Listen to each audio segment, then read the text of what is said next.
Bonjour à tous, c'est MDA5. Avant de commencer ce débrief, n'hésitez surtout pas à liker et à vous abonner pour me soutenir. Maintenant, rentrons dans le vif du sujet. Hier soir, il y a eu un match très intéressant de Liga. Le FC Barcelone qui jouait et qui se sont imposés 5-0 aisément. Donc aujourd'hui, je vais revenir sur les actions du FC Barcelone, euh, les joueurs, ce que j'en ai pensé, une note individuelle. Et pour finir, parler vite fait du match du PSG. Restez jusqu'à la fin, car il y aura une surprise. Commençons. Le FC Barcelone s'est imposé 5-0 sur des buts. Un doublé de Rafinha, un doublé de Fermin et le premier but en match officiel avec le FC Barcelone pour Karim Adeyemi. Félicitations au FC Barcelone qui ont clairement mérité leur victoire, car s'imposer 5-0, ce n'est pas ça pour le premier match de Liga. Surtout que Rodri ne pouvait pas encore jouer. Il y avait encore des joueurs qui n'étaient pas à 100% pour commencer. Franchement, c'est une très très très bonne chose d'avoir gagné à ce niveau-là. Euh, en première période, il a eu deux buts. Le premier but de Rafinha qui provoque un penalty car il élimine son adversaire par un crochet dans la surface. Et son adversaire qui a sûrement pas dû apprécier de se prendre un crochet l'a taclé. Ça mérite clairement penalty. Et au départ, je me disais, ça sera la Yamal ou Rafinha qui va tirer les coups francs. Et au final, ça a bien été Rafinha qui, même si le gardien était parti du bon côté, la frappe de Rafinha est trop dangereuse pour qu'elle soit arrêtée et tellement précise que c'est très très très dur d'arrêter ce beau penalty. Ensuite, un deuxième but, tout simplement pour faire plaisir à Karim Adeyemi qui marque son deuxième but, tout simplement. Félicitations à Karim Adeyemi pour son premier but avec le FC Barcelone en Liga. On espère que ce sera un joueur qui marquera autant de buts qu'il a pu montrer hier soir. Donc, clairement, félicitations à toi, Karim.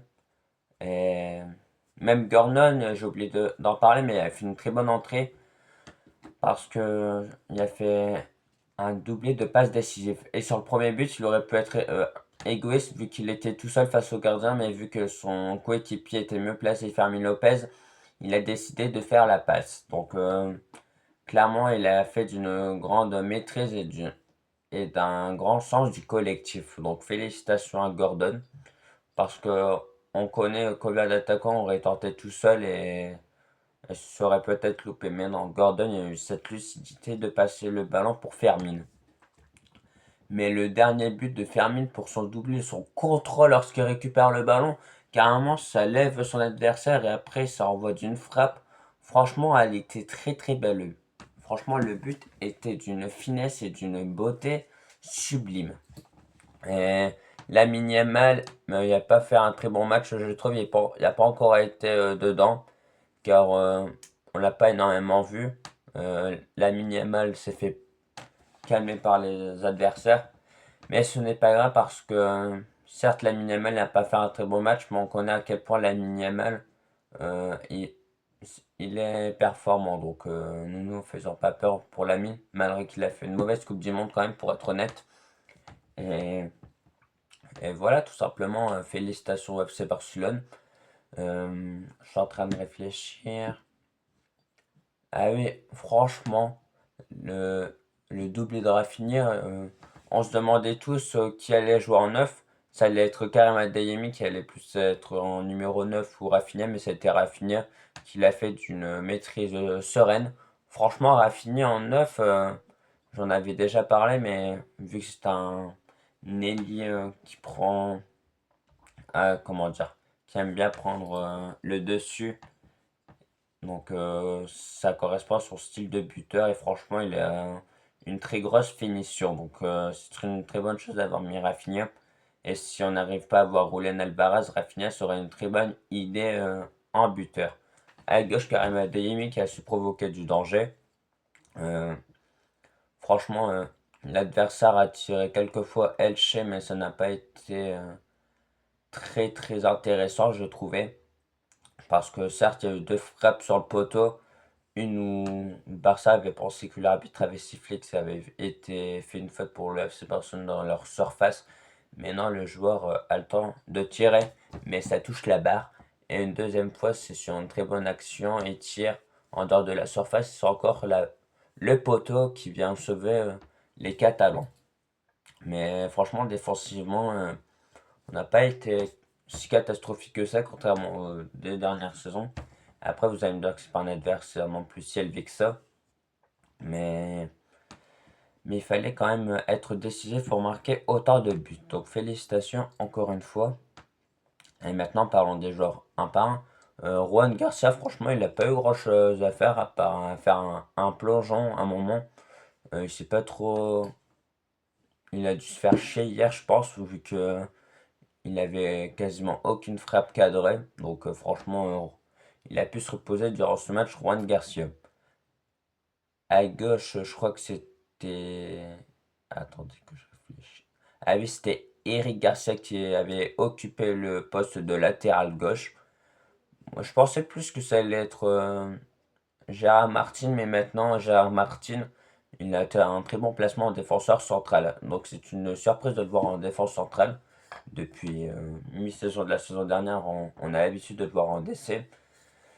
C'est une très bonne alternative, mais je pense que le FC Barcelone, s'ils peuvent encore essayer de prendre un DC d'expérience pour accompagner Koubarsi, car lorsque Koubarsi est bien accompagné par un mec qui a de l'expérience qu'on avait pu voir avec le joueur qui était parti à Al Nasser durant la saison 2024-2025, ou bien Emeric Laporte avec l'Espagne, Koubarsi aime bien avoir un peu de sérénité, car sinon il se met trop de pression, je pense. À droite, Koundé, je crois. Bah, on l'a pas trop vu, je trouve. Si c'était bien Koundé à droite. Franchement, le milieu, malheureusement. Ah, Pablo Gavi commençait titulaire, mais c'est déjà blessé, malheureusement pour lui. Donc, franchement, Pablo Gavi, il est tellement pas épargné par les blessures, c'est une folie, hein. Franchement, Pablo Gavi, il a dû se faire remplacer à la 45e minute. Donc, Pedri, il a dû jouer toute la seconde période. Mais Gavi, le problème, c'est que sa jambe, elle est trop fragile. Donc, la saison dernière, par exemple, il avait joué seulement 13 matchs. Pour un joueur comme ça, ce n'est clairement pas assez. Donc, franchement, en termes de milieu de terrain, le FC Barcelone, ils n'ont pas de chance, hein. Blessure de Frankie de Jong, blessure de Pablo Gavi, manquerait plus que ce soit Rodri qui soit blessé pour la moitié de saison. Et ce serait un peu la merde.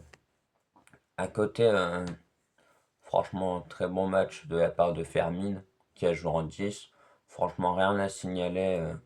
Une très bonne performance. À gauche, comme je vous ai dit, Karim Adeyemi a su réaliser une très bonne performance où il a marqué son premier but en Ligue avec le FC Barcelone. Rafinha, franchement, dans son rôle de numéro 9, j'avais un peu des doutes avant le match, mais clairement, il nous a montré que même buteur, il pouvait le faire, car un doublé dans le deuxième but où il prend la profondeur. Donc franchement, c'est une très bonne chose d'avoir mis Rafinha buteur. Et à droite, malheureusement, Lamine Yamal, on l'a pas trop vu, je trouve.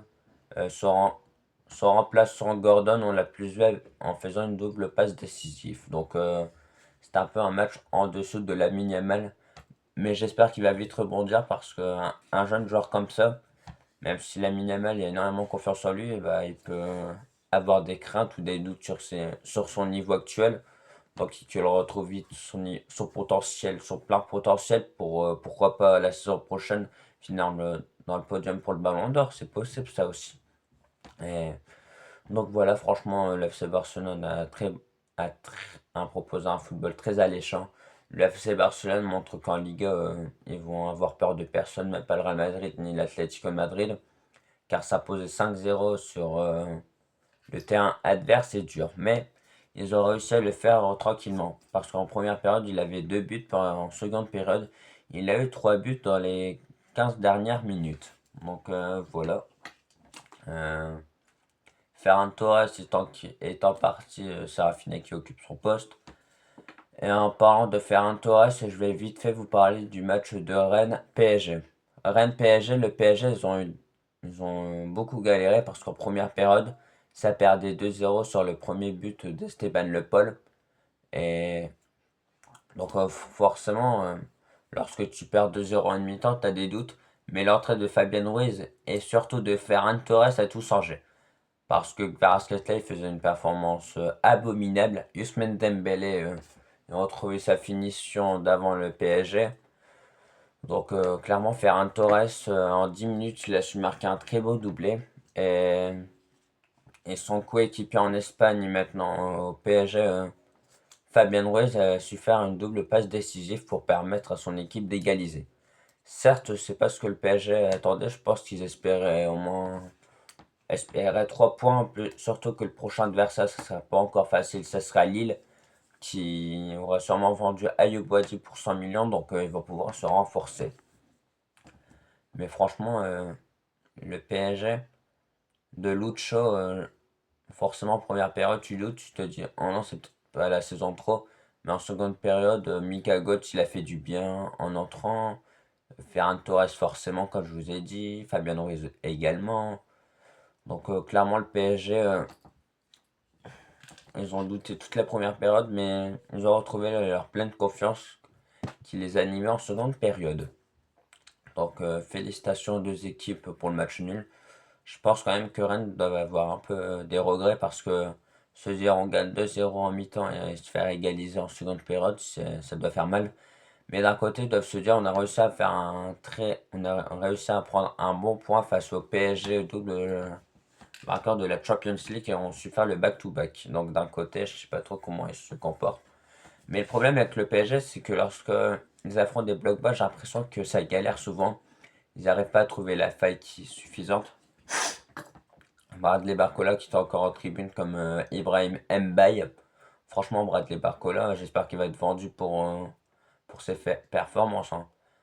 Parce que déjà, il veut pas prolonger. Donc maintenant, il y a eu une rupture entre le clan du PSG et Bradley Barcola. Et on sait à quel point Liverpool est intéressé. Donc si Liverpool veut vraiment ce joueur, qu'il se dépêche. Parce qu'il reste seulement une semaine de mercato et on sait à quel point ça passe vite. Surtout comment dire, pour conclure un accord avec l'autre club pour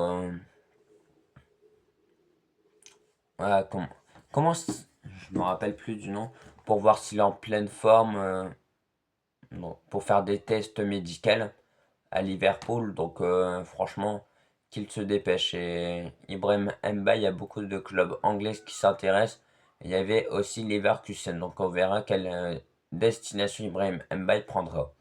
Parce que ces deux joueurs restent au PSG, ce n'est juste pas possible, sauf s'ils veulent être en tribune. Donc c'est vraiment la rupture entre les deux joueurs et le PSG. Mais voilà, tout simplement, c'est une grande maîtrise offensivement et collectivement pour l'FC Barcelone qui se sont imposés 5-0.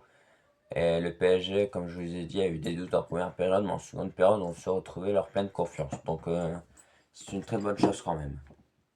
En tout cas, ce débrief est déjà fini. Si vous avez aimé, n'hésitez pas encore une fois à lâcher votre meilleur like et votre abonnement. Et, et félicitations au FC Barcelone qui réalise une bonne manito. Donc voilà. Merci à vous de m'avoir suivi. Si vous avez aimé, n'hésitez pas à liker et vous abonner pour suivre plus de contenu footballistique et plus de débriefs. Et cet après-midi, je pense que je vous ferai encore une vidéo pour vous parler du top 5 de tous les championnats. Donc soyez à l'affût et je vous dis à cet après-midi si tout se passe bien à la famille. Ciao ciao. Et soyez présents cet après-midi parce que ça me ferait grave plaisir. Surtout que votre soutien m'est bénéfique pour continuer plus de débriefs ainsi. Donc merci à vous.